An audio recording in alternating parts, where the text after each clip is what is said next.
Hello again, and welcome back to the 3 on NY-3 podcast. I'm Andrew Whitman. In this episode, we're going to hear from all 6 of the Democrats seeking their party's nomination for Congress in New York's new 3rd District. This is we revisit last month's online candidate forum, which was organized by the Sound Shore Votes Coalition. Now, as I've mentioned on the podcast before, the show's schedule is a little bit at the mercy of the candidates in the race. Our goal is to interview each of them and then host some one-on-one debates in the run-up to the June 28th Democratic primary. We're focusing on the Democratic primary because right now there are no other competitive primary contests in New York 3 on either the Republican, the Conservative, or the Working Families Party line. So our focus, at least until primary day, remains solely on the Democratic primary. And this has been a busy moment for the candidates. Petition signatures were just due. There's a fundraising deadline that's approaching, and the candidates have busy schedules. So from time to time, we're going to have episodes where the candidates aren't available, and this happens to be one of those episodes. We should break that streak for our next episode. We're scheduled to speak with another candidate for the 3 on NY-3 episode that should air this coming Tuesday. Now, a quick note about the candidate forum we're about to play. It's a personal note because it led directly to this podcast, as well as to my own reentry into covering politics. As you may know, I spent the past 25 years working in TV news, the last 14 of which I spent as senior political correspondent for FiOS 1 News across the tri-state area, as well as for RNN Television.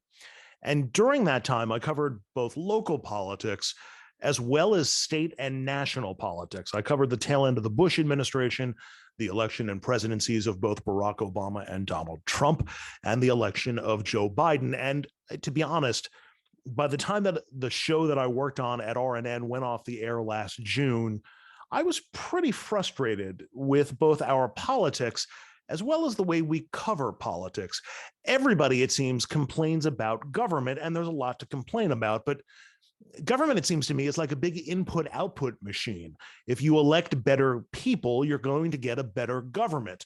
But the only way that voters can elect better candidates is if they have the information they need to make informed decisions. And too much of our current political coverage seems to miss that mark. The hyper-focus on horse race and polling, the constant focus on the next election, too many races that are covered only in 15-second sound bites where they're seeking controversy and headlines and clicks, and not enough focus on issues and priorities or who the candidates really are beyond the images that they are trying to project. And for a long time, I was a part of that. So when looking back on my TV news career, and especially the part of my career that I covered politics, I began to worry that perhaps I had become part of the problem, that I was in part responsible for the degradation of our politics, which may explain why I spent several months sort of half-heartedly looking for other jobs, some inside of and some outside of the news business. And I'm frankly still looking for something that I feel passionate about. And then in late February, the organizers of the candidate forum that we're about to bring you, members of the Sound Shore Vote Coalition, reached out to me and asked me to moderate their online event.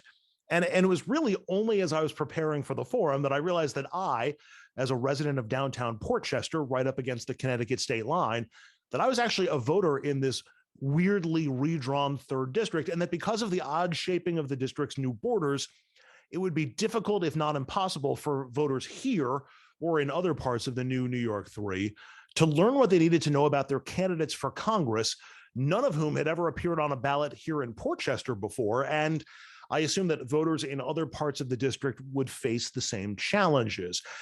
And those challenges did respark my passion for political coverage. I sensed a need and tried to fill that gap, even if this remains just an unpaid hobby for now, a sideline gig, if you will, a pickup, a little bit of political coverage. Because the district covers just parts of Suffolk and Nassau counties, I figured that the race in New York 3 would get short shrift from Long Island news outlets. Its slice of Westchester in New York 3 is so small that it probably will be undercovered by Hudson Valley outlets. And since there's just a sliver of New York 3 in Queens and the Bronx, city media outlets probably won't be positioned to cover the race here either. So here we are.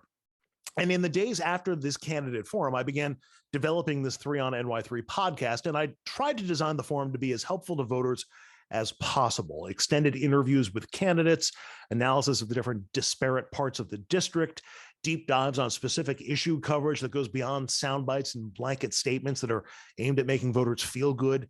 I wanted candidate debates and questions aimed at getting to know the candidates as people, not just as politicians. And of course, it remains a work in progress.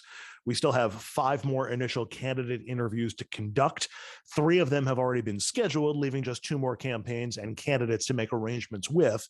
After that, we move on to hosting one-on-one debates between candidates right up through primary day on June 28th. The candidate forum, which we're presenting today, was held on March 10th, and it was streamed online. Candidates were given 90 seconds to respond to questions on a variety of issues. Consider them a starting point for the issue-oriented conversations that we're aiming for here on the podcast. The forum features all 6 Democrats running for Congress in the new New York 3, from Pelham, Alessandra Biaggi, Melanie Dorigo from Port Washington, from Great Neck, John Kaiman, Josh Lafazan from Woodbury, from Oyster Bay, Reema Rasool, and Robert Zimmerman from Great Neck. And now, here, the Sound Shore Votes Coalition online candidate forum, moderated by me, recorded live on March 10th, 2022. Well, good evening and welcome to tonight's online forum of the Democratic candidates for Congress in New York's new 3rd district. The district spans portions of Long Island, Queens, the Bronx, and Westchester County. Tonight's forum is presented by the Sound Shore Votes Coalition. My name is Andrew Whitman. I will be tonight's moderator. I've spent the bulk of the past 15 years covering local Westchester, Long Island, and New York City politics, as well as state and national politics with and for RNN Television, FiOS 1 News, and the Journal News. And as a resident of downtown Portchester, I am also a voter in this new 3rd congressional district. The rules for tonight are simple. I'm going to ask a question, which, unless indicated otherwise, has come from the members of the Sound Shore Votes Coalition. Each candidate will then have 90 seconds to answer that question, speaking in an order that I have established entirely at random. I'm the only person who knows what the order of speakers will be. The candidates will be given 90 seconds at the end of the debate for their closing remarks. A few quick notes for the candidates and our audience. One member of the coalition, Margaret Bradbury, will be our timekeeper. Please make sure that you can see her at all times. Margaret will hold up cards indicating when you have 30 seconds, 15 seconds remaining, and another when time has elapsed. Are any of the candidates having difficulty seeing her right now? All right, good. We are also going to ask you, as many of you already have, to mute your microphones when you are not speaking and unmute them only when you are speaking. This will not only make the forum run more smoothly, this will also be good practice for you, since microphones in congressional hearing rooms work the same way, and one of you, in all likelihood, will be working in those committee rooms next year. There are so many issues we would like to cover, but we have limited time, and tonight's format does not allow for follow-up questions or dialogue. So I will give the candidates the general theme of each question and then several secondary questions in there as well. 2 additional notes before we begin. Tonight's viewing is available with a Spanish translation. There's a button at the bottom of the screen for that. Spanish translation is being provided by Martha Rodriguez, and we thank her for doing so. And due to prior commitments, one of tonight's candidates, John Lafazan, is scheduled to depart the forum before the end of our set time. I'm going to introduce the candidates now in alphabetical order. They are from Pelham, Alessandra Biaggi, Melanie Dorigo from Port Washington, from Great Neck, John Kaiman, Joshua Lafazan from Woodbury, from Oyster Bay, Reema Rasool, and Robert Zimmerman from Great Neck. We will begin now with the first question, and it is the only one of tonight's questions that did not come from the coalition. Rather, it is my own, and it speaks to your approaches and processes if you become our representative. And Ms. Biaggi, you will have the first response to this question. If elected, what legislator or legislators will you look towards as role models, allies, and guiding influences? And what is it about that person and their approach that makes you view them that way?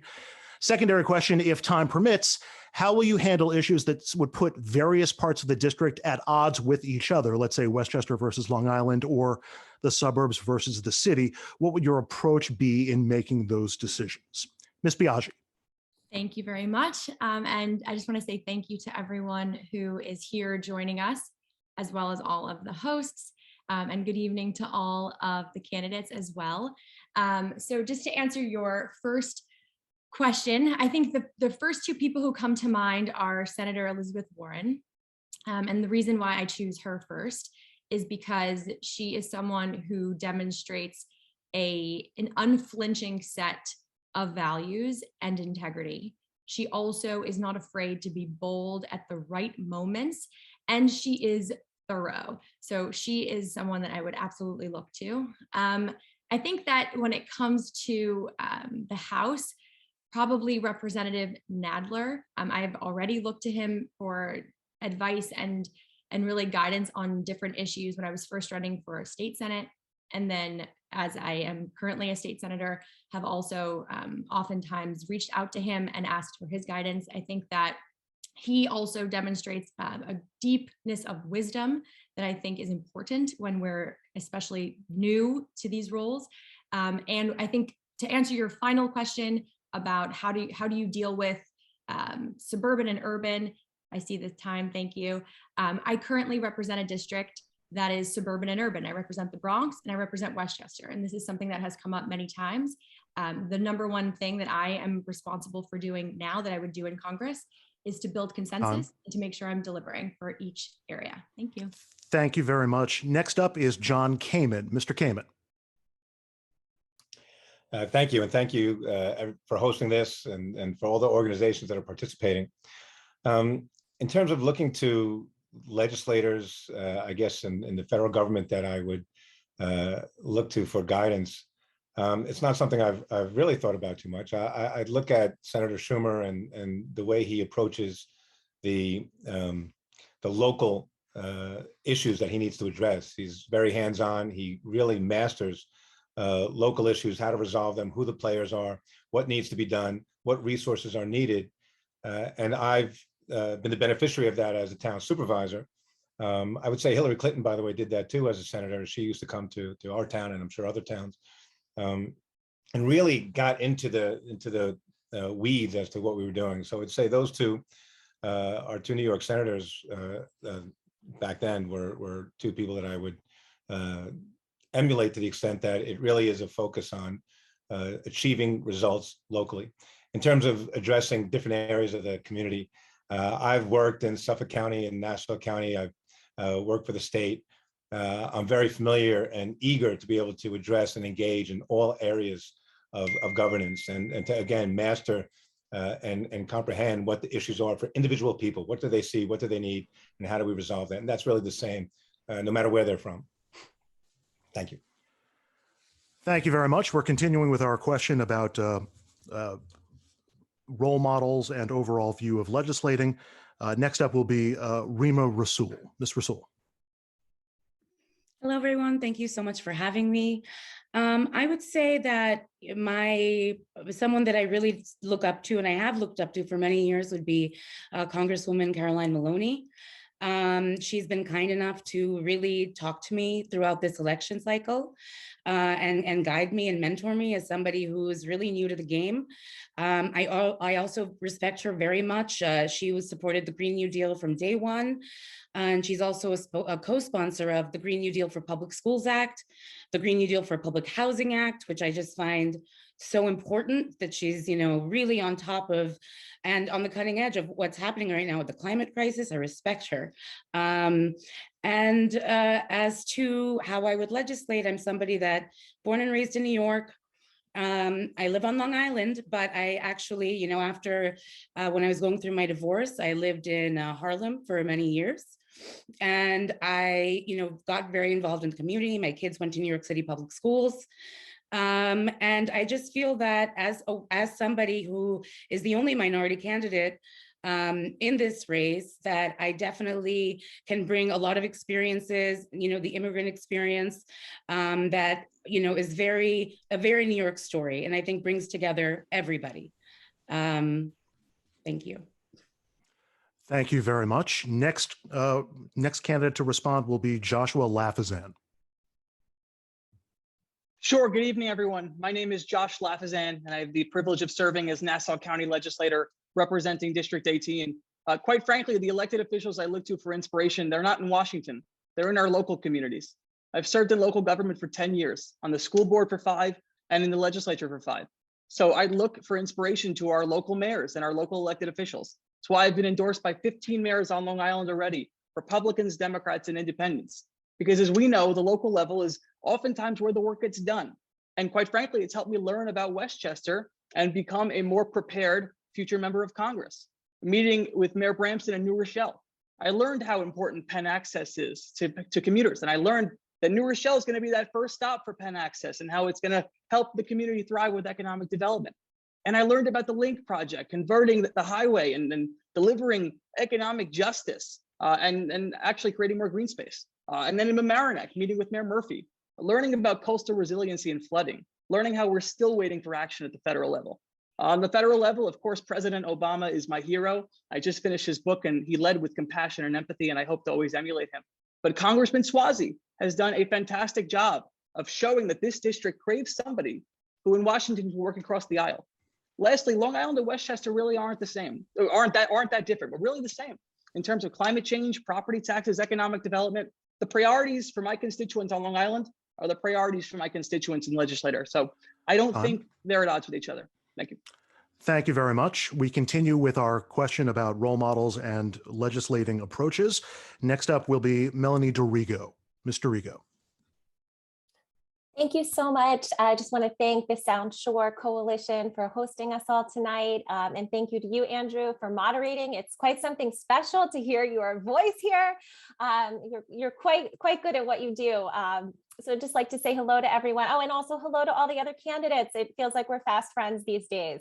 My name is Melanie DeRigo. I'm a healthcare advocate and I'm a mother of 3 who has taken on the healthcare industry. And now I'm running for Congress to fight for Medicare for all, climate justice, and to get corporate money out of politics. Thankfully, when we talk about our role models in Congress, we've got a lot of folks to choose from. For me personally, Rep. Pramila Jayapal has always been a strong leading voice fighting for working families. She's been bold and addressed solutions with the necessary measures that are the crisis that we are facing need. But she also has a quiet resilience about her that I greatly admire.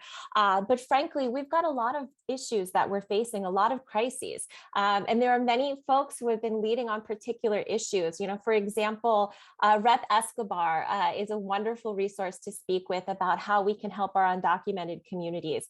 Senator Markey leading the fight on climate change. 15 seconds. All right, so I will quickly just say, and I think, not to just, I don't want to take up too much time, but a lot of the issues that we face on Long Island are the same issues in the Bronx, same issues in Queens, same issues in Westchester. So we're looking to build coalition and work together. Thank you. Thank you very much. Final response to this first question, Robert Zimmerman. Mr. Zimmerman. Unmute, Mr. Zimmerman. Unmute, here we are. Yeah. First, let me express my gratitude to Sound Shore Votes, all your co-sponsors tonight, everyone participating, and of course, thanks to you, Andrew, for moderating. I appreciate that. It's a great question because it reveals a thought process of how we approach legislation, how we approach advocacy. The names that come to my mind immediately are Senator Chuck Schumer, for the leadership he has shown and his passion for his work, and his ability to build coalitions so effectively, especially on issues pertaining to issues like gun safety, where he's been a pioneer and really upfront on that issue. And certainly I look at the example set by Senator Ed Markey, who's been so bold in Medicare for all and standing up against environmental injustice. On the House side, I looked at role models like great Congresswoman Grace Meng for her leadership in standing up to the violence against the AAPI community and the courage she has shown and being so outspoken, and the leadership and ability to build a coalition to stand up against hate crimes. And also Congressman Hakeem Jeffries. Also, it's past role models to me. I have to acknowledge Congresswoman Nita Lowey. What a great example of a brilliant legislator. And Congressman Gary Ackerman from Long Island.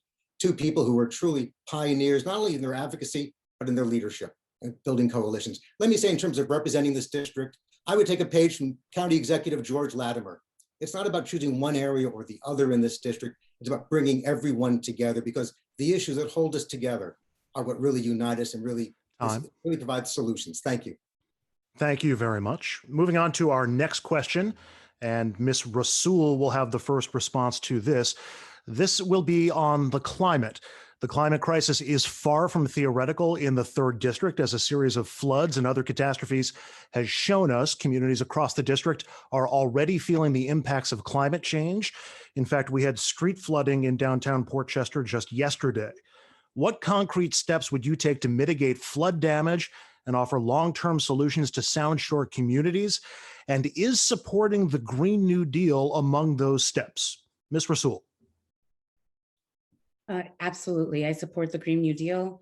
It's a completely transformative proposal, creating millions of good paying jobs and transitioning the United States to 100% clean energy by 2030.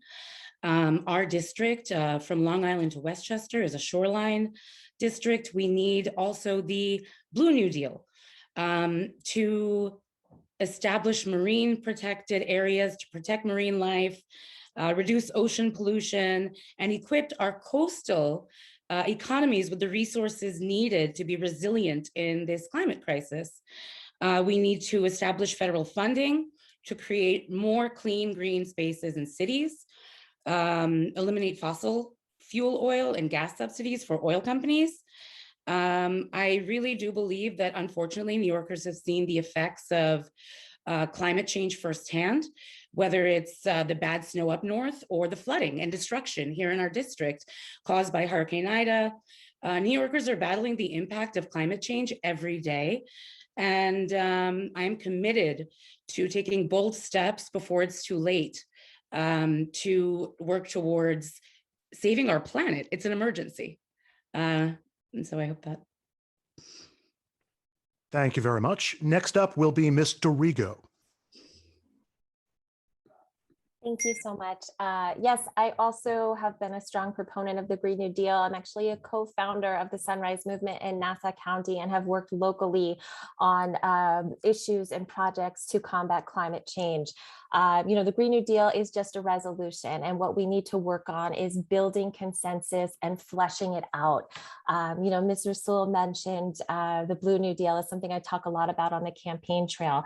Our oceans can actually serve as a carbon sink for about 30% of the carbon in our air today. And this is something we'll need to build global consensus on. I'm also will be issuing a platform on a Green New Deal for agriculture, where we will work to remineralize our soil and protect our food security moving forward, which also will act as a carbon sink, which we need to do. Carbon in our atmosphere and greenhouse gases are what is leading to these devastating storms that we are seeing several times a season, as opposed to once in a decade. Coastal flooding is a major, major issue, not just because of house damage, but because people are drowning in their basement apartments. So we definitely need to fund weatherization of buildings. We need to fortify shorelines and do it with as much natural resources as we can. The Bronx is working on an oyster reef. We're working on something similar in Long Island.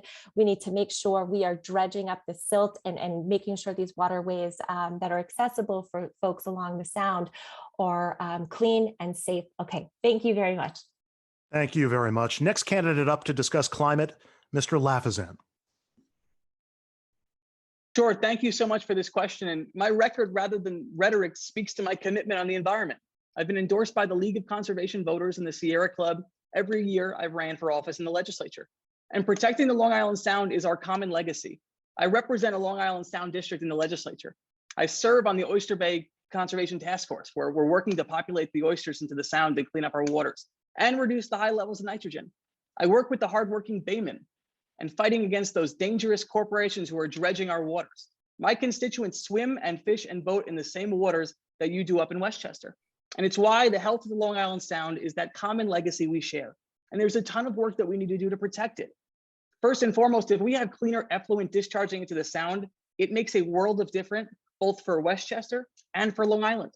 So that means having a member of Congress to secure federal funding to upgrade sewage treatment plants across the Sound Shore and the North Shore of Long Island, to help modernize those sewer laterals connecting homeowners to the streets and holding polluters accountable. It means having a member of Congress who views climate change as the most pressing issue of our lifetime and looks at rising sea levels and flooding in the Sound as an existential threat to our Sound Shore communities. So it means having a member who will deliver massive federal investment in clean energy and funding those major drainage projects. I've gotten every major county road paved in my district. I take that localized, tenacious approach and I'll bring it with me to Washington. Thank you. Thank you very much. Next candidate up will be Robert Zimmerman. Thank you, Andrew.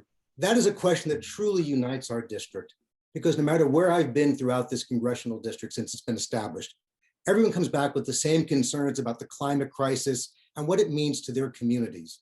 And the reality is, it's the in communities that are of the lower income area that are most severely impacted. The environmental injustice is prevalent throughout our country. The climate crisis has really united Republicans and Democrats locally as well to address it. And frankly, in my visits up to Westchester, I saw, of course, the site in Washingtonville, where the flooding was so severe after Hurricane Ida that, in fact, people are still not back in their homes. In fact, and of course, we need to increase the type of funding through infrastructure and through not just the Green New Deal, which as Melanie points out as a resolution. We need to have concrete action to address the climate crisis. And I've seen, whether it's calling for infrastructure funding for the filtration plant in the Mamaroneck or dredging in the Rice City boat basin, which is so desperately in need of that kind of attention.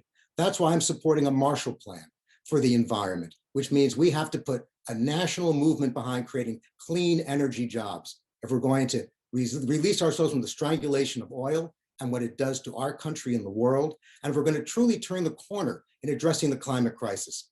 So the same energy and effort that was put into the Marshall Plan that rebuilt Western Europe, we have to put that same effort and commitment here in the United States. Marshall Plan, so we have clean energy jobs and clean energy projects throughout our entire nation. This is our moment in time to take that leadership. Thank you very much. Next up on climate will be Mr. Kaiman. Thank you. I certainly agree with the spirit of the Green New Deal. I think that much of it should be passed. I think we need to bring more people into the discussion and make sure that we can somehow achieve some level of consensus. I don't expect that we're going to get people to the right to appreciate the investment that's needed, but investment, significant investment is needed on so many different levels. It is about the jobs we create. It's about the infrastructure needs. And we talk about, or others certainly talk about sewage and wetlands and these are things that I've done for years. When I was town supervisor, we merged two sewer treatment plants so that we can build one tertiary plant that would increase the amount of nitrogen we were preventing from going into the bays. We restored wetlands with natural filters, and I understand others have talked about that. And it's important, and we should all understand it. And I think many of us do. There's concerns about flooding and concerns about rising sea levels. During Sandy relief, I was one of the people that led that, and I know Alessandra Biaggi also worked there, and I appreciate the work she did on that. But I was one of the people that created the program that helped us figure out how to lift thousands and thousands of homes, build back better, build so that we can be prepared for the future, to work with local communities so that their infrastructure is such that they can handle the next storm, and one that will be different than the one that came in the past. We need to rethink how we build our communities, how we protect our communities. The Sound is a great ecosystem that we need to protect. If we could do it here, we will be able to do it in other places as well. So I am all for protecting our flooding issues, and I think that's something I have a great experience at doing. Mr. Kaiman, thank you very much. Our final candidate on climate will be Ms. Biaggi. Thank you very much. So on the issue of climate, I just want to bring us back to 2014 when, 2012 rather, when Hurricane Sandy hit New York, and the image that was on the cover of the New York Magazine, which had a blackout essentially of Manhattan. That image is what inspired me to work for the Governor's Office of Storm Recovery. And so I started out my legal career really helping to rebuild New York, not just in New York City, but across Long Island and also some parts of Westchester, to make sure that our coast was resilient, that people's homes could actually be weatherized, so that we could ensure that we were not just displacing people, but also making their homes stronger. Much of New York-3's coast will absolutely be underwater if we don't address this issue with urgency.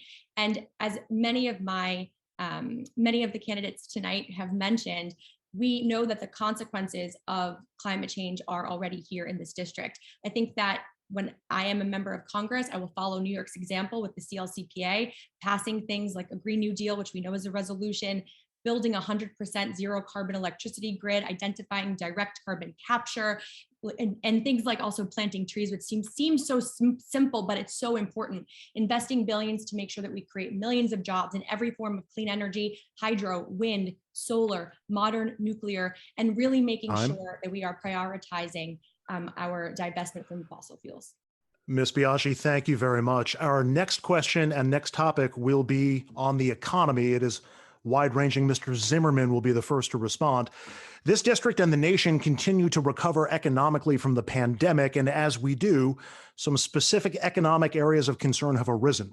Housing, both an overall lack of it and a lack of affordable housing, are stunting the recovery for individuals and communities. The end of the federal SALT deduction, deducting the cost of state and local taxes, has been a drag, harming both renters and homeowners, and has created a competitive disadvantage for the entire region. And of course, the continuing compounding crush of student debt, among many other factors. How will you address these and other economic concerns? And how do we build a more robust overall economy that, importantly, does not leave anyone behind? Mr. Zimmerman.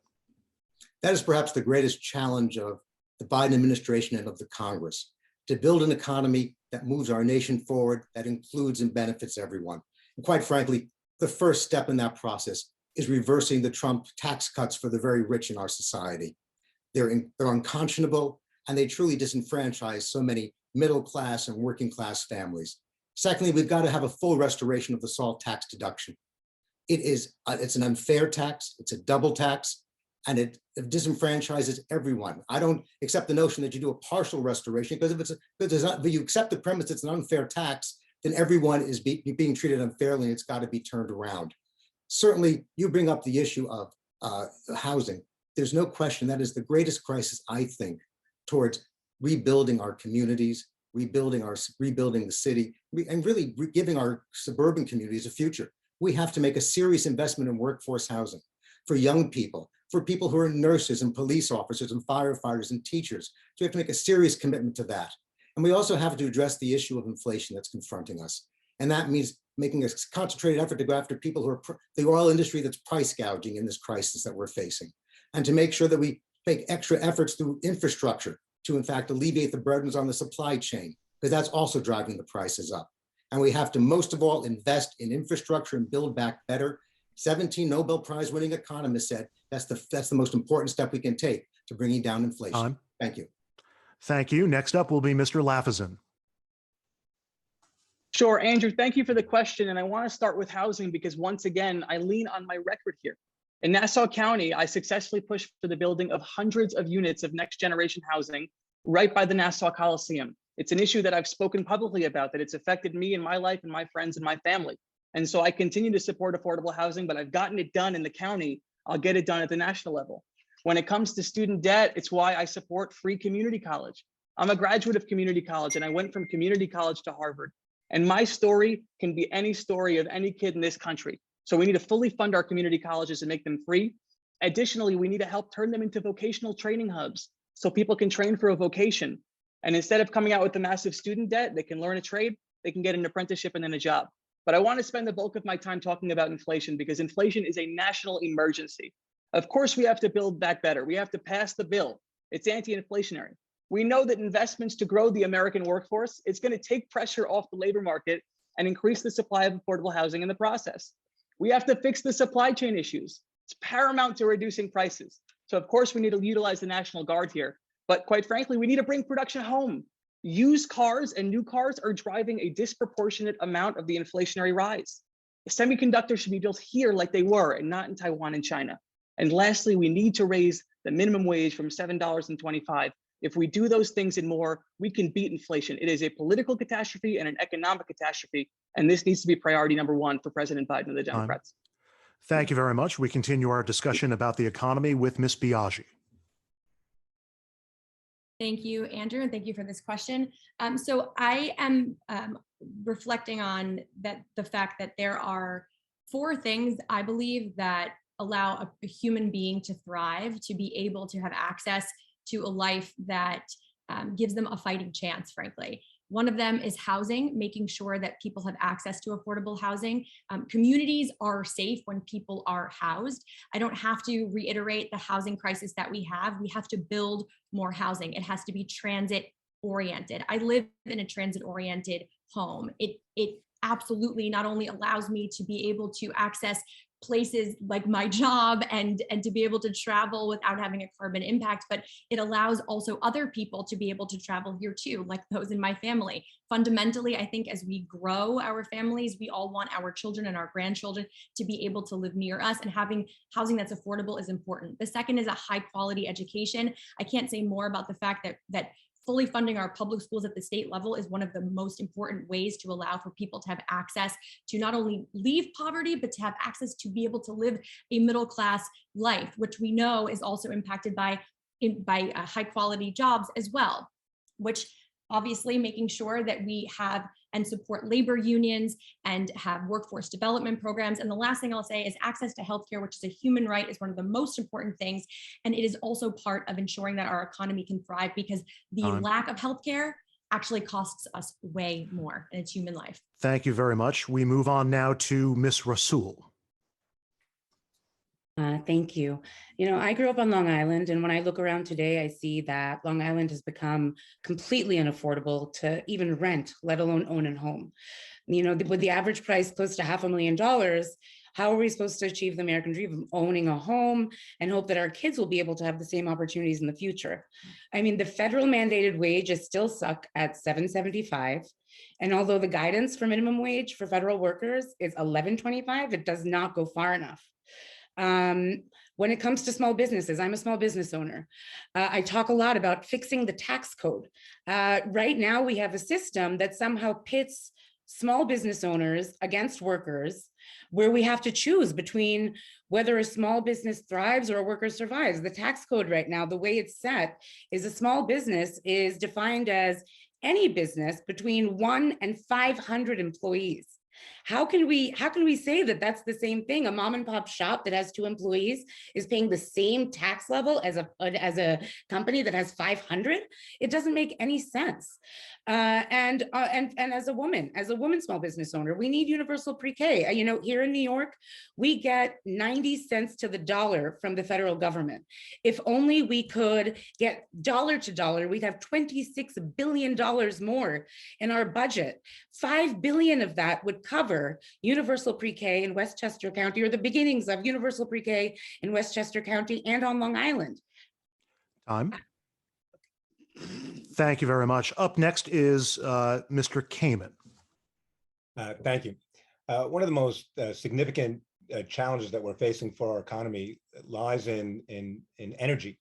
We look at what's going on in the other part of the world right now. We look at the war and the devastation, but we can see that we're being held with a gun to our head based on energy. It goes back to the previous question in the Green New Deal and about how we invest our dollars in the future. How do we train our workforce? How do we use our vocational schools, our high schools, our community colleges, our colleges, to make sure that we're training the workforce of tomorrow? And this takes that investment that we were talking about. If we had invested years ago in alternative energies to the extent that we could have and should have, we would not be as dependent today on these rising prices and the inflation that's being caused and will continue as a result of what's going on in Ukraine and Russia. And Russia would not have the power that they have over Europe. And so I think one of the key instruments of our future economy is going to be, how do we deal with energy? How do we invest in, or when do we invest in, and how much can we invest in electric vehicles and the infrastructure needed to reduce our carbon footprint in the buildings that we build? When we use those union jobs and prevailing wages, building buildings that are not going to waste energy and going to be green and LEED certified. Buildings that I've built, we've changed laws in North Hempstead to make sure that our buildings are tighter. We've replaced fleets with electric vehicles and hybrid vehicles. We've been doing the things for years to lower the carbon footprint. We need to invest nationally in order to change our economy. Thank you. Thank you very much. Finally, Ms. Dorigo. Thank you so much. Firstly, let me just say, When corporations are making record profits, it is not inflation, it is price gouging. I'm going to take this conversation in a little bit of a different direction here. I think we need to build an economy from the worker on up, not the corporations on down. And there are several ways we do that. If we want to invest in the economy and see the economy grow, there's a very simple way to do that. And that is by putting money back in working families' pockets. We have to stop means testing all the relief for districts like ours in high cost of living areas. We have to provide universal health care via Medicare for all. We have to provide green new jobs, which, by the way, would add millions and millions of jobs to the economy. Today, I unveiled my universal child care policy, which would potentially put $14 billion back into the New York economy. When we help our workers, when we invest in the middle class, when we invest in working people, that is how we build the economy. But we've got to reframe our thinking. It has to be built from the worker on up. Thank you very much. Thank you very much. Our next question will be on Ukraine and foreign policy. The first response will go to Mr. Lafazan.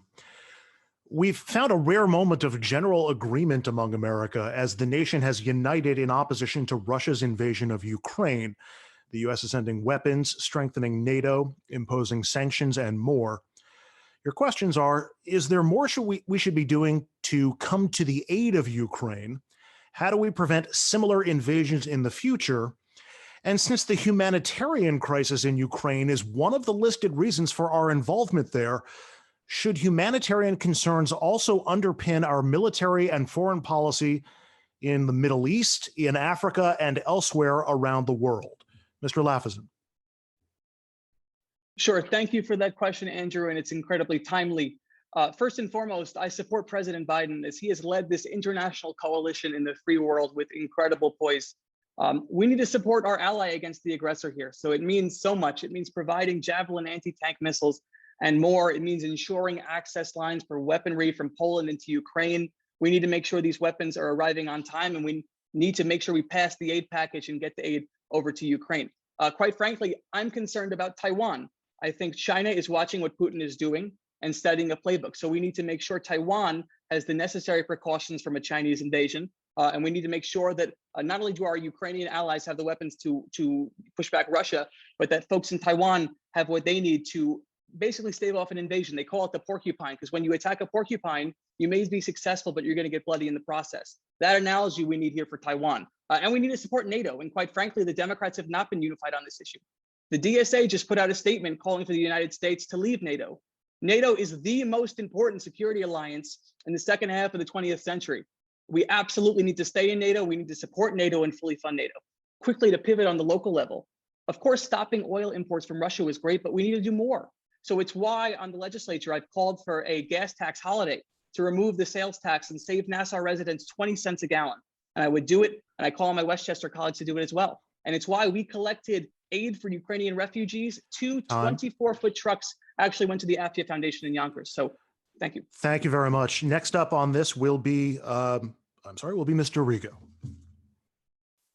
Thank you very much. Well, as a pro-peace and anti-war candidate, I have long advocated for diplomacy first foreign policy.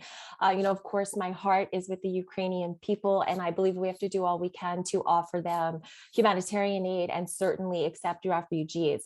But talking with voters, in our district, around New York, and even around the country, one thing is very evident to me, and that is that Cold War anxieties are very much back in mainstream conversations. The fear is palpable, but most people don't realize that the threat of a nuclear war never went away. The very existence of nuclear weapons means that they were always here and remained a threat.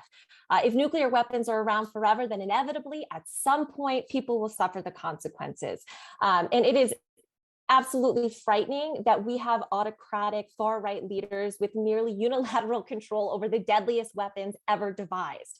The launch of even one nuclear weapon would have catastrophic effects. But I think once we can work through this situation, and I do think President Biden has done a really very, very, very strong job at being very strategic here and bringing our allies together to address it diplomatically first. But then we need to have a real conversation with our allies and superpowers to make sure that we can implement a no first use policy and lead the world toward a path of denuclearization. That needs to happen. I will just echo very quickly, the world is watching, and it's not just Taiwan. It is also North Korea, and it is also Iran. And okay, thank you. Thank you. Up next will be on Ukraine and foreign policy, Ms. Rasool. This war that's happening right now is not the choice of NATO. It's not the choice of our president, Ukraine, or even the people of Russia. It is the choice of Vladimir Putin and the Kremlin. And we need to be ready in supporting President Biden and our allies in Europe, not just in equipping them with materials and aid as needed, but in coming up with solutions ready to accept Ukrainian refugees. We need to support NATO. I completely agree with what Mr. Rigo said. We have to be very, very aware of nuclear weapons, nuclear war. I'm very passionate. We watch these images every day. Children, becoming orphaned, walking across borders by themselves, thousands of miles. I think that the world is watching. I don't think that, as we mentioned, this was something that I think unified the entire world, that, we have to get together. We have to unify. I think seeing war happening right in 2022, the way it is, it just tells us that we have to be extremely, extremely on the side of what's good and what's right. And that also means not selling weapons to countries that are doing similar things in other countries. Of course, I have all the, Time. Thank you very much. Up next will be Ms. Biaggi. Thank you very much. So I think for this question, I think we should start with the facts. Russia is clearly an aggressor. They are acting like a colonial power. They are infringing on another sovereign nation's right to exist, to self-determination, and it should absolutely 100% be condemned. I am in full support of President Biden's sanctions on Russia. I think it sends an important signal globally. I think it also encouraged other countries and leaders to do the same in a very widespread way. And I also support President Biden's attempt to really exhaust all diplomatic and economic solutions beyond sanctions, working with our allies and making sure that we are supporting the people of Ukraine and also their neighbors, and accepting refugees, not from just this crisis, but from many other crises across the globe. New York is a place that is leading in this way. Our governor, who I also support in this effort, is and has encouraged anybody who is fleeing Ukraine to be welcomed to New York. That is what we have to do for all refugees. I mean, anybody who is suffering from global conflict. But one thing I just want to note is that the way that this intersects with climate change and our reliance on oil globally, Putin is in a very strong position to withstand sanctions, in part because of countries like ours and Germany and many across the EU that rely on fossil fuels. So we have to shift to clean energy as fast as possible. Thank you. Thank you. Continuing with our question on Ukraine and foreign policy will be Mr. Kaiman. Thank you. We tend to look at wars as two entities, two regional entities, two states fighting against each other for some political gain, some political end. This is not a war. This is one country using its massive firepower against not a defenseless people, but certainly a people that are not engaged in the battle. They're simply trying to survive. The question for us as the United States and as NATO, which of course I believe should exist and we should remain as part of, is what do we do as we watch? Is there a legitimate use of force? Is there a point in this when we look at chemical weapons and the threat of tactical nuclear weapons by one side against another? Is there a point where the goal of Putin is to literally level Ukraine so that it doesn't exist anymore? And then if he does that, is there another state and another state? And certainly that's what we looked at when World War II led us to engage in battle. I agree with President Biden. I think we should use every single means necessary to restrict Russia's ability to fight this enterprise that is potentially a genocide in the making. I believe that we have to suffer the challenges, the consequences. We need to bear the burdens. But I do believe that we need to figure out how we as a country and how we as a coalition are going to address a country like Russia if they continue to look to levels that we're not prepared to address. Thank you. Final response on this to Mr. Zimmerman. Thank you, Andrew. You know, I think it's worth reflecting for a moment on the way we saw our Congress in a rare moment of unity come together to applaud President Biden's initiative in the State of the Union, and the way our country has come together. I began last Sunday at the Sid Jacobson JCC in Roslyn at a relief collection program for Ukrainian refugees with first aid supplies, and the response was overwhelming. And I ended my day on Sunday at Wainwright House in Rye at a beautiful vigil for the Ukrainian people. And in both cases, and in cases we see these stories played out throughout our country, people have come together in solidarity with the Ukrainian people, in compassion for now we think 6 million refugees that are now leaving Ukraine, hopefully to a safer place. And we have a unique role to play in the world. Certainly, the fact that President Biden has played such an important role leading both the European Union and NATO in unprecedented solidarity has been critical and been essential in trying to curtail Vladimir Putin. Likewise, I think the fact that he's been releasing intelligence in real time has been very effective in stopping Russia from engaging in false flag operations. So that's very pivotal. And we've got to continue to provide every way to provide supplies and support. We also have to be very mindful that we have to do more for the refugee crisis in the world, both affecting the Ukrainians and refugees throughout the world. It's our imperative, it's our moral obligation, it's what defines America's greatness. Thank you very much. Our next question will be on the topic of immigration. The first response will go to Ms. Dorigo. Do you believe the free movement of people, even across national borders, is a human right and should be treated as such? Do you support a path to citizenship for the undocumented immigrants currently living in the U.S.? Should we restructure our approach to receiving immigrants at our borders? And how can we make any meaningful change in immigration and border policies when one political party has convinced itself that the border is a wide open, nearly lawless, modern day Wild West? Mr. Rigo. Thank you so much. So I certainly don't support open borders for all, which is unfortunately a misinformation campaign that is lodged against folks that do support a just path to citizenship, which I have always advocated for.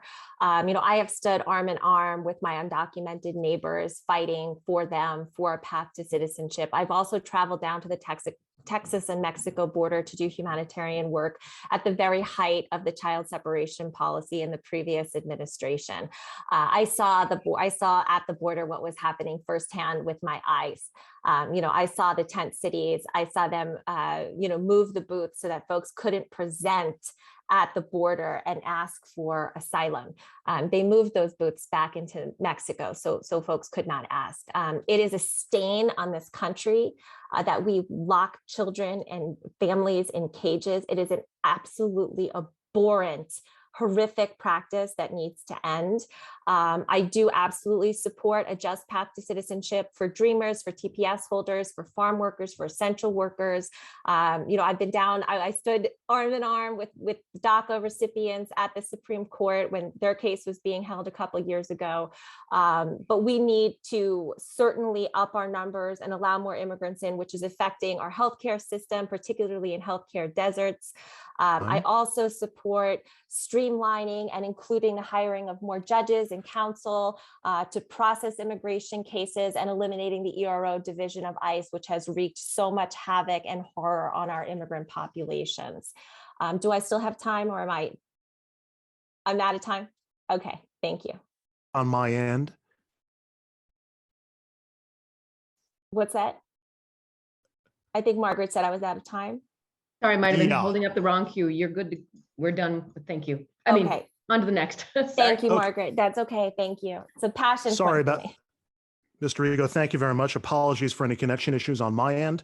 Up next is Ms. Biaggi. Thank you very much for this question.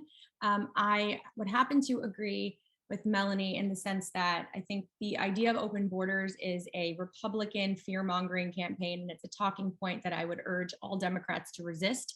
For me, supporting immigrants, both documented and undocumented, is not only important, but they represent the critical infrastructure of our economy and all of our communities. Many immigrants have helped New York through the pandemic. That is why I supported the Excluded Workers Fund, to make sure that they were actually allowed to have some kind of support during the pandemic that so many other people received, but they were excluded from, making sure that we're allowing them to fill essential jobs because they provide healthcare, they provide access to long-term care because they take care of our loved ones. And so for us, passing a path to citizenship for millions of undocumented people and DACA recipients who have also been, frankly, waiting for Congress for decades to actually act, it's very, very past time for Congress to do this, to really ensure that we have a path to citizenship, to make sure that undocumented youth, immigrants with TPP status, and essential workers also do not fear daily deportation. Congress can provide the security that is needed. And what I will say at the state level, I'm a very proud co-sponsor and supporter of the DREAM Act, which allows for undocumented children to receive higher education, the Liberty Defense Fund, which I've supported every year, Green Light Bill, and others. Thank you. Thank you very much. Up next, as we discuss immigration, will be Ms. Rasool.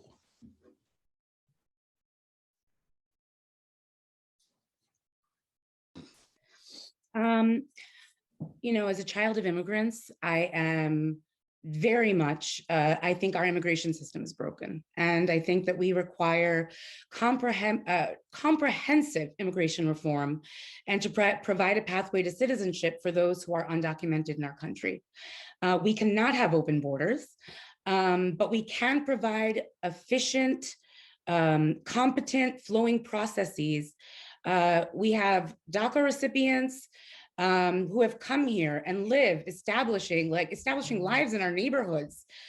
Queens is the most diverse borough, I think, in the country, right? It's part of this congressional district. They get educated with our children, with our grandchildren, so why can't they be citizens? We also have undocumented workers who pay taxes. You know, we have undocumented workers who are farmers and who bolster our agricultural economy. We must provide pathways to citizenship for these people. We must also, you know, lately I've been going to some meetings, housing meetings. It blows my mind that we don't, at a state and local government level, we don't provide some of these services with language access, to provide the equal outreach and opportunities accessible to our diverse communities. I was actually in a meeting where they expected the children of immigrants to be their translators. Sorry. Ms. Rasool, thank you very much. Up next will be Mr. Zimmerman. Thank you very much. Let me first echo the sentiments by Alessandra and Melanie. This notion of open borders is a Fox News talking point, and it's a fallacy, it's a lie, and we have to all be united in refuting and making clear that is not what Democrats think. It is not our message. Let's also recognize too, the plight of the undocumented in our country is a bipartisan disgrace. There was a time when the idea of a pathway for citizenship for the undocumented had 68 votes in the Senate, and it was defeated by the Freedom Party caucus in the House. But it always had bipartisan support. Republican conservatives like Peter King supported a pathway for citizenship. We have to make that a priority. It's not just the right and decent thing to do to bring people out of the shadows. It's the best steps we can take to rebuild our economy, ingrain them into our system, and we can all benefit from their status if they pursue a pathway for citizenship. We all benefit as a nation if our undocumented living here pursue that path. Democrats talk a lot about the dreamers in TPS, those here for temporary protection services. I understand that. They talk about it, but they do nothing on it. That's the easiest path to take, and they're not stepping it up. So we've got to call upon not just Republicans, but demand Democrats take this issue seriously, be proactive with it, and certainly stand up to make sure that we have more judges dealing with asylum cases, and we live up to our destiny and to our legacy as Americans by welcoming through a pathway for citizenship the undocumented. Thank you very much. Up next on immigration and border policy, Mr. Kaiman. Thank you. I agree. I don't think anybody's talking about open borders. Certainly no candidates that I've come across. Wouldn't agree with the open borders. I don't think that's really an issue. I do think that there's a great amount of mistrust in the country about how we're dealing with this. There was concerns about when Democrats ran the White House. There's concerns about how we handled it when Republicans run the White House, and under the past Republican president, it was an unmitigated disaster. Prior to President Trump taking office, there were bipartisan bills that were going to be supported that did look like they were going to pass to have some type of bipartisan immigration reform. And I agree, many on both sides were going to support a pathway to citizenship. I agree with that. I think we should have a pathway to allow making people citizens of this country if we follow the guidelines and the rules and give people confidence that people are going to play within certain guidelines, but those guidelines have to be accessible. They have to be done and pursued in a way that people can achieve them and succeed. We need to create a different conversation where people understand that we benefit when people come into our country and bring their skills and their hands, their families, and we ultimately benefit by having the diversity and the multicultural contributions that so many folks bring to this country. That's what we are. We're a melting pot. We should embrace it, and I certainly would as a congressman. Thank you very much. Final response on this topic, Mr. Lafazan. Sure, Andrew, this is personal for me. My grandmother was a Cuban immigrant. My grandfather was a refugee of the Holocaust. It is the generosity of this country and their immigration to the United States how I stand for you today, just 2 generations later, as a candidate for the United States Congress. The answer to your original question is, of course, no. Countries have a right to secure their borders, but we have a moral, economic, and global obligation to support immigration in this country. And nothing will happen unless we have members in the House who can work with Republicans to deliver a package that can actually pass the Senate. And it means we need to support undocumented immigrants, especially those dreamers, whom this country is the only country they ever called home. It's categorically, morally, economically the right thing to do. We need to streamline and increase legal immigration in this country. Just as Ellis Island helped fuel the creation of the greatest economy in the history of the world, we can do so once again. Also taking pressure off that labor market, which is so tight, which is driving inflation. So again, it has an economic frame and a moral frame. We need to help our entrepreneurs internationally come to this country and start their companies here. So many Fortune 500 companies are started by those immigrants. We need to make it easier for them to come here, and we need to bring production back. And when we bring those companies back, we'll bring jobs back with it. And we need to invest in English language learners, ELL. I did it on the school board and it was fully funded. When people come to this country, we need to be a generous country and we need to make sure all are brought in. I do have to leave now. I'm honoring a constituent in the 18th district. So I thank you very much for having me and looking forward to seeing everyone again soon. Thank you. Mr. Lafazan, thank you very much. This was the time when we had heard from him that he was going to have a prior commitment. We shall continue now on a new topic that we're calling the rollbacks of rights. The first response on this question will go to Mr. Kaiman. For the past 2 years, a vocal portion of Americans has complained about the abridgment of their rights for being asked to comply with common sense public health requirements. At the same time, elected officials and appointed judges have worked to roll back civil rights, reproductive rights, voting rights, the rights of gender equity, and much more, while Congress has been either unable or unwilling to act. What specific steps would you take to ensure the rights of all Americans, especially those whose rights are currently under assault, are upheld and respected? And what should be done if Congress remains divided and essentially is unable to act? Mr. Kaiman. Yes, thank you. Certainly, I would, in terms of a concrete step, pass the John Lewis Advancement Act, the Voting Rights Bill. I believe that we are in a dangerous time. Voting rights are in jeopardy. Democracy itself is in jeopardy. There's a autocratic type of mindset that seems to be enveloping a good portion of our population. There's a sense that if we can't win our elections fair and square, we're going to take power and frame it in a way that suggests that the people who are fighting to preserve their rights, whether their rights to choice or any other right that we've been discussing, I do believe that we're on a dangerous, slippery slope. How do we handle that is a great question. I think the answer lies in people coming together and governing in a way that gives all of us confidence that we're focused on the larger issues, the larger identity issues that make us Americans, that make us one people, that make us competitive with one another in a fair-minded way. People are looking to take other people's rights away because they feel that somebody else is getting some benefit over them, and that they somehow just have to suppress them or keep them down. We need to change that narrative. We need to change that dialogue. But I think there's a systemic approach that we need to address, and I would make that a top priority of mine. Mr. Kaiman, thank you very much. Next up will be Mr. Zimmerman. Andrew, what you outlined is perhaps the greatest threat, not just to our democracy, but to our certainly our democracy, but also to our future as a nation. The assault on reproductive rights, the assault on voting rights, the efforts to disavow and dismiss gun safety legislation, the rollback of basic civil rights that we've taken, that have been part of our institutions in our nation for generations. This is certainly an affront to what we believe America is all about. It's an affront to our legacy as Americans. So clearly we have the next Congress has a very unique and distinct role to play in that regard. And clearly we have to be able to build coalitions. We have to make sure our voters are energized and come out to vote. Let's understand there's no shortcut here. We can't count on the courts to stand up for us because the courts have now been dominated, regrettably, by the autocratic and the radical right agenda of Donald Trump. So it's about mobilizing our voters, engaging in coalition building, and frankly, avoiding polarizing rhetoric. And I can't underscore that enough. We have to be able to listen to people. We've got to be able to build bridges with them.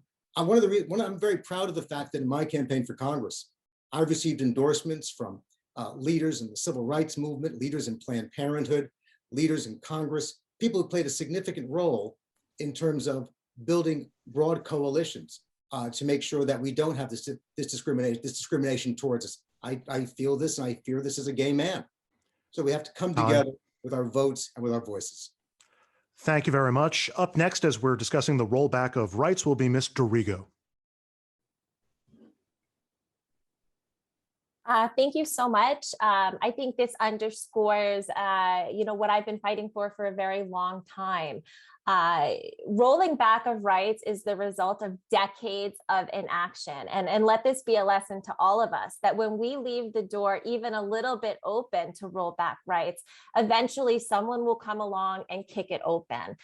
Certainly, this is the case with reproductive rights. Many women, many transgender folks and non-binary people are terrified about what's going to happen come June.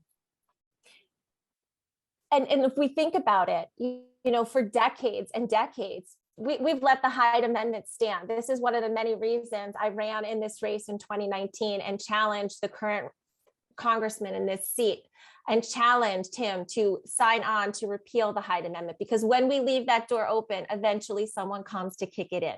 And this is true of voting rights, and this is true across the board. We need to elect representatives who are not afraid to stand up, have the hard fights, take the hard fights, and be relentless in fighting for people.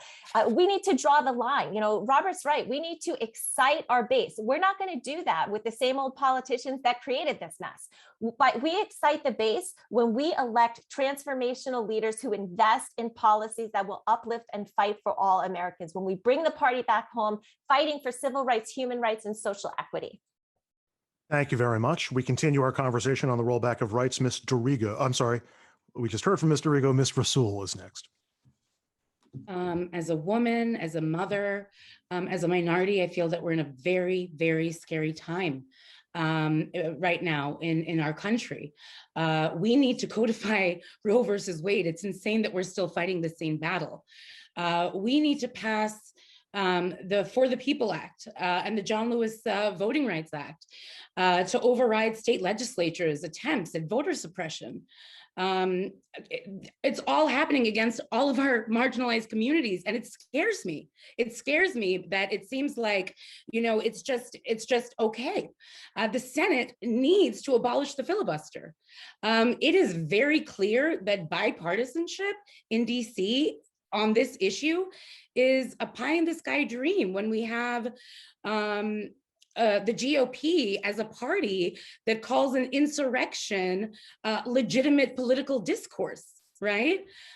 We cannot wait on them to join us in protecting women's reproductive rights, voting rights, the rights of our LGBTQ plus communities, as state legislators are passing anti-trans and don't say gay bills. I stand very strongly with all marginalized people, with everybody who just want what we all want, to live with dignity and to live with respect and to have our vote and our voice counted. Thank you very much. Final response on this topic, Ms. Biaggi. Thank you very much. The right to choose, the right to vote, the right to have access to a high quality education rooted in truth and honesty and reflection of our past are things that not only got me off the sideline, but made me run for my state Senate seat and are continuing to motivate me to run for this seat. In 2018, when I ran for the state Senate, I ran because Trump was president and New York State was in a place where Roe v. Wade was not codified, where we didn't have early voting or automatic voter registration, where we didn't actually do anything for a decade to protect our right to vote, where we didn't fund our public schools, but we had people in positions of power pretending to lead. And so when we think about where we are right now, it is not only imperative, but it is critical, I think, to look to what New York has done and then carry that to the federal level. Codifying Roe v. Wade is one of the most important things, but the right to choose is not enough. We have to give access to abortion and that kind of healthcare to everybody, which is why I carry the Abortion Access Fund bill in New York. It also means making sure that we are focusing on banning conversion therapy, not only in a state level like we did in New York, or banning the walking while trans penal code, or not caring about someone's gender when it comes to discrimination, but really passing bills and laws that support and provide these things at the federal level too. Thank you. Ms. Biaggi, thanks very much. Our next question will be on policing and criminal justice reform. Ms. Rasool will have the first response. Depending on whom you speak with and what news sources you lean on, New York's recent reforms on policing and criminal justice have either saved thousands of lives, families, and their futures, all while maintaining public safety, or they're dragging the state back to the crime and chaos of the late 1970s. Do you support New York's reforms on cash bail, on policing and criminal justice? Do you believe they have caused an increase in crime and need to be either reformed or repealed? And should similar reforms be enacted on the federal level? Ms. Rasool. I think that, unfortunately, messaging, the way we say things sometimes, it's very easy for our opponents to come back and attack us on things. I do not think that bail reform is a bad thing. Sometimes we have had people in jail because they couldn't get the cash together. It's something that is very classist, and I do believe that when we all say defund the police and all of that, I don't think that it's the best messaging of what we're saying. 60% of new New York police officers coming in, new recruits, are minorities. We definitely don't want to defund that. I do think that we need to invest more in education for our police, to understand the communities that they're policing and make it more community based. However, at the same time, we do have to look at the millions and millions and millions of dollars of our tax dollars that are kind of, getting spent in lawsuits. And I do think that, there has to be some kind of accountability when we're looking at that. So I do think that, we need to be more clear in our messaging. Thank you. Thank you. Next response goes to Ms. Biaggi. Thank you very much for this question. So I do support the bail reform laws that the legislature passed in New York. I was one of the co-sponsors of that bill, and I stand by it. And I stand by it also understanding that all of us collectively are worried about the increase in violence, specifically gun violence. I also want to be very clear that gun violence and crime is going up across the country in places that have passed bail reform and places that have not passed bail reform. And the truth about bail is that bail is about flight risk, and the reforms that we did were about not criminalizing people for being poor. But arguing about bail reform and really accepting the frame is really feeding into, again, another Republican coordinated campaign of fear, and it distracts us from the actual causes of gun violence or having conversations about public safety.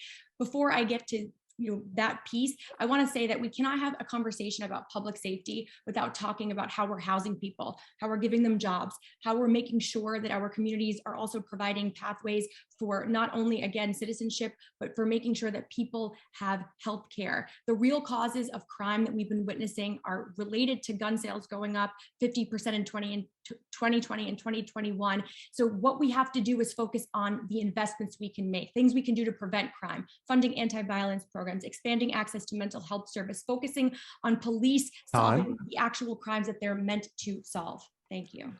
Thank you very much. Our next response on policing and criminal justice reform goes to Mr. Kaiman. Thank you. I would revisit the bail reform law. It's not a choice that I would be asked to make. It's in Congress as opposed to a state law that would need to be addressed. I do believe, though, that a significant portion of the state feels that the bail reform law and other actions by officials have put them and their families in greater jeopardy. I believe that there's much good in changes that were made. We must change a broken system. The state legislature did a yeoman's job in getting to the point where they had the ability to make those changes. I don't believe, and we've had discussion on this in the past, I don't believe all the voices were in the room or at the table when those decisions were made. I think that ultimately we could choose to keep most of the laws that exist, but I do believe changes need to be made. I believe the confidence of this community, of this state, of the communities throughout New York needs to be there. People need to believe that the laws that we have will protect them.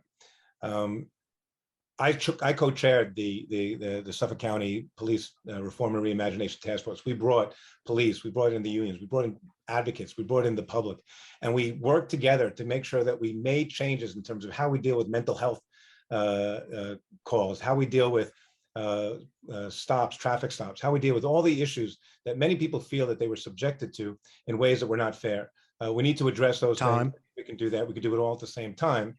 But we do need to address. Mr. Kaiman, thank you very much. We're going to move on to our next response. That comes from Ms. DeRigo. Thank you very much. So there's a difference between crime reaction and crime prevention. I think the reforms that we made at the state level are something I absolutely do support. If we want to create safe communities, though, what we really need to be doing is looking at the metrics that actually create safe communities, like investing in housing, investing in schools, investing in jobs, and investing in healthcare. There are tried and true metrics that if we improve, we can get folks off the street, we can get folks mental health care. This is what reduces crime. So that's very important. With regard to the bail reform law, I disagree with you here, Mr. Kaiman. I don't think our job as legislators is to allow the public to believe misinformation. I think our job as legislators is to make sure they have the right and accurate information. And I think, our party did itself a disservice when we didn't stand in our truth and say that this was really important civil rights legislation, and it was anti-racist legislation that needed to happen. When two people are arrested for allegedly committing the same nonviolent crime, and one is allowed to go off into their life and keep their kids and keep their house and keep their job, while Black and brown people are being overly incarcerated, and that Black and brown person might sit in Rikers Island for 6 months or a year, they lose their job, they lose their kids, and they lose their livelihood. So I think it's important civil rights legislation. If we want to talk about community safety, let's be true to our values as Democrats, and let's stand strong in our truth and actually put together policies that will build community safety.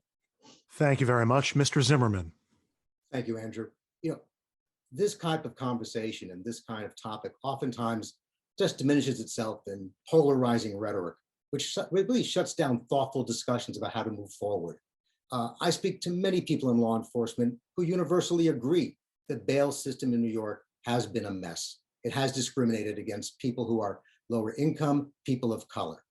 But likewise, I speak to many Democratic state senators, who are your colleague, Senator Biaggi, and they believe, and I do too, that judges should be given more discretion in setting bail to avoid issues regarding repeat offenders and issues pertaining to that, and to give people greater confidence in the system. Likewise, when it comes to you can stand up for police, as I do, but still advocate greater and more comprehensive training of police. That doesn't mean you're anti-police. In fact, most people in law enforcement recognize the need for much better investing in police training to deal with issues of detention, to deal with issues of race relations, to deal with issues regarding how to frisk and how to question a suspect. So and by the way, the training has worked. We've seen it work in Los Angeles, which was a department that was rife with racist issues, and in fact, improved dramatically under Commissioner Bill Bratton. And we've seen great progress made in New York City by diversifying the police force. Likewise, if we're going to build a truly safe society, part of the discussion has to be to get guns off the street, to enact common sense gun safety legislation, to go after greater penalties for people who traffic in illegal guns, close the loopholes on background checks. That's part of the process in our society. Mr. Zimmerman, thank you very much. We are coming to our final question, and unfortunately, we're running just a little bit behind schedule. So we're going to unilaterally shorten the response time to 60 seconds per candidate, as opposed to 90 seconds per candidate. It's an imposition on you. It's a greater imposition on Margaret, who is going to have to adjust her timekeeping as we go. The final question is about healthcare, and the first response will go to Mr. Kaiman. Over the past 2 years, the nation has struggled to overcome a massive public health crisis that for millions has also been an individual health crisis. And yet no long-term reforms or changes to our healthcare system have come from Washington during that time. Do you believe that access to quality healthcare is a basic human right? And should the U.S. have universal healthcare? And if not, how can we lower healthcare costs while giving more Americans more access to the care that they need? Mr. Kaiman. Yes, I believe that we should have universal access to healthcare. I do not believe or would support Medicare for all. I would support expanding and amending the Affordable Care Act, and I would include a public option. I do not think getting rid of private insurance and putting the government in charge of all of our healthcare is the answer. I'm familiar with various options that we have, say in Suffolk County, where we have health centers where anybody can walk into a health center and get the care they need. The problem is there's deeper needs that a particular center can care for, and we need to figure out a way through the Affordable Care Act to make sure, which by the way, I think has been achieved. It's breaking at the seams, but we do need to be able to give people the care that they need. I would do that though through a public option and amending the Affordable Care Act. Thank you very much. Up next, Ms. Dorigo. Yes, thank you so much. I absolutely support Medicare for all. I've been a long-time healthcare advocate. I spent my career as an allied health professional fighting for healthcare and more equitable healthcare for every person in this country. I was down in DC for the very first and only House Ways and Means hearing on Medicare for all. I was at the press conference. I've been in the trenches fighting for people. I also think as a representative, it is our job to be fiscally responsible. And frankly, the public option would cost a lot more money and still leave tens of millions of people without health insurance, as well as being underinsured. It is time to join the rest of the industrialized world and ensure that every person in this country has the healthcare they need when they need it. Thank you very much. Thank you. As we continue our discussion of healthcare, up next is Ms. Biaggi. Thank you very much. Good quality healthcare is a human right. And it is very clear from basic math that it costs us more money to not actually provide healthcare for others. It is a huge burden on our system of healthcare, whether it's hospitals or primary care providers. I support the Medicare for all bill and provision and proposal. And what I will say is that in New York, I'm a very proud co-sponsor of the New York Health Act. But beyond that, it's not just about putting our names on bills. In 2020, when our previous governor was cutting Medicare by $2 billion, I was one of only 8 legislators that voted against that because I thought that that was one of the most egregious and dangerous things to do, especially as we were embarking upon a global pandemic. I also sponsored the Healthy Terminals Act, which provides and has provided healthcare for our airport workers in New York. And I would be more than excited and look forward to expanding Medicare coverage and more Medicaid funding for our communities. Thank you very much. Next up will be Mr. Zimmerman.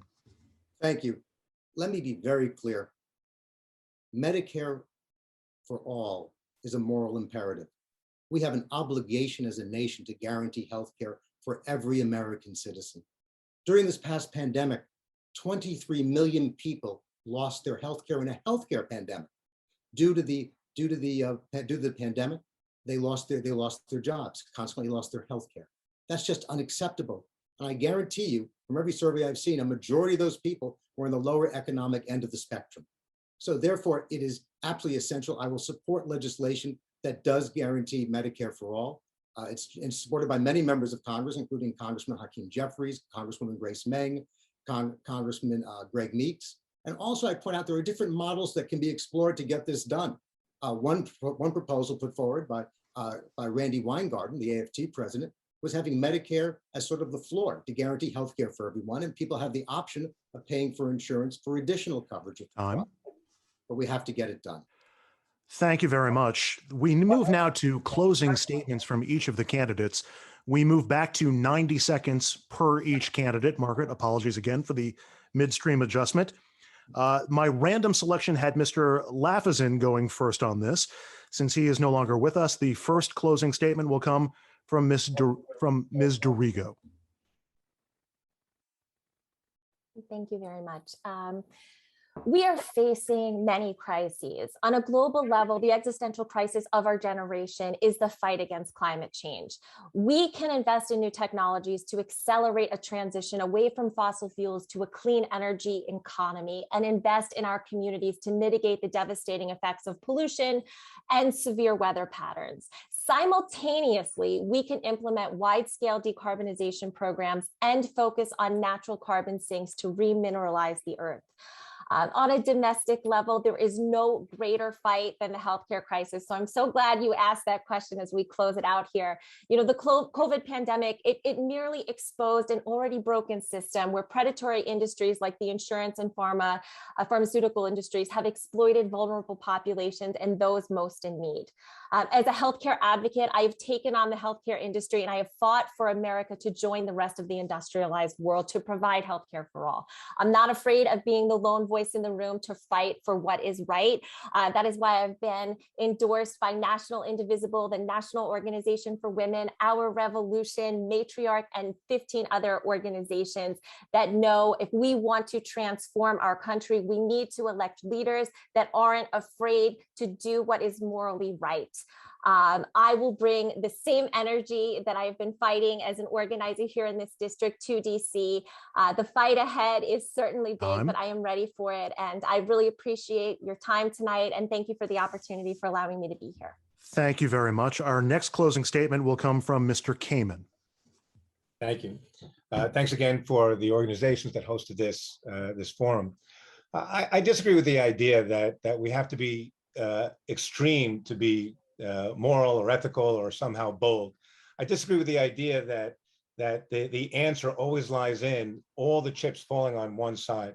What we found, those of us, if you run a government, if you have to go to different communities and people with different ideas and different stakes, we have to bring people along. We have to make sure that it's not just about an idea that we have, it's about trying to apply something, a practical application.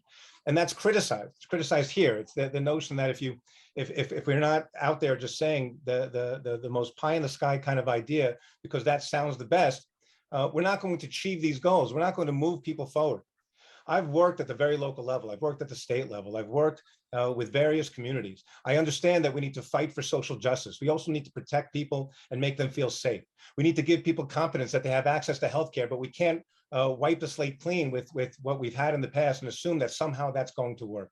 We need to come together in ways that don't just rely on certain identities that we have, but in ways that mean that we're going to make change, lasting change, real change, not change that's going to lose the confidence of half the population the moment it happens, but change that brings people along. We need to educate, communicate, and then make change that's going to make a difference. I think that's what I bring to the table. My history as an elected official, as a public servant, is consistent with that goal and those results. Thank you.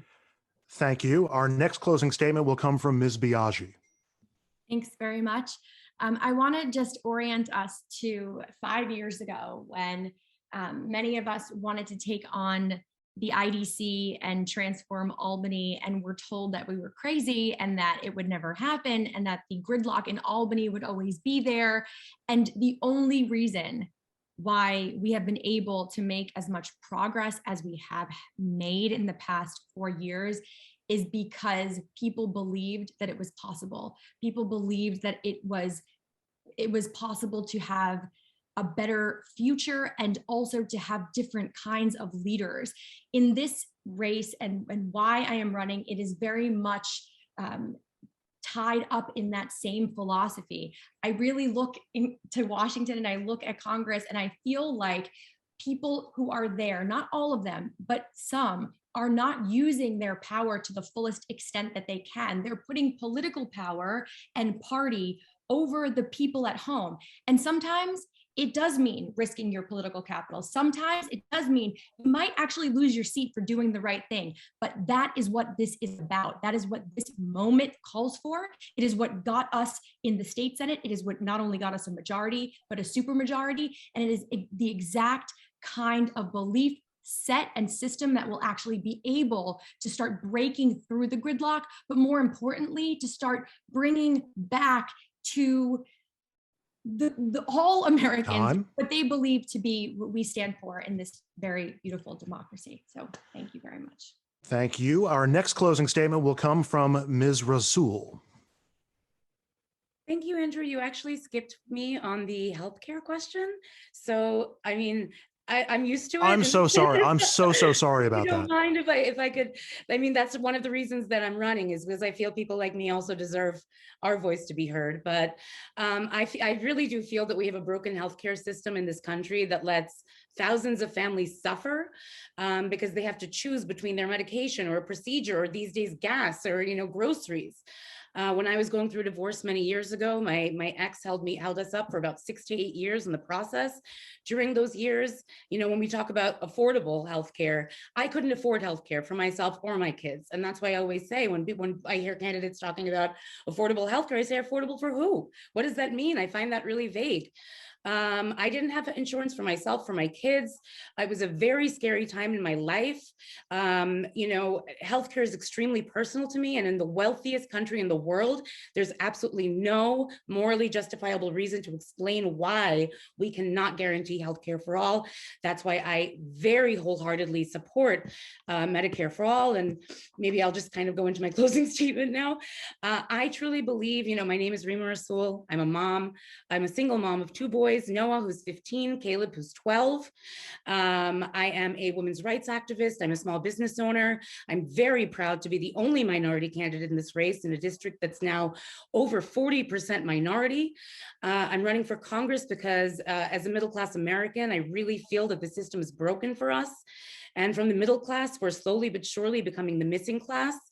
I feel that my lived experiences make me the best candidate to fight for a fairer system, because I will fight for solutions, not as my campaign promises, but rather from a vantage point of living through so many problems that everyday Americans face. I truly believe that for so many of our problems, we have the solutions. We just need the right voice and the right fighter in DC whose personal experiences bring different kinds of passion and fire. And I am that fighter who will bring all of the people of NY-3 with me to Congress.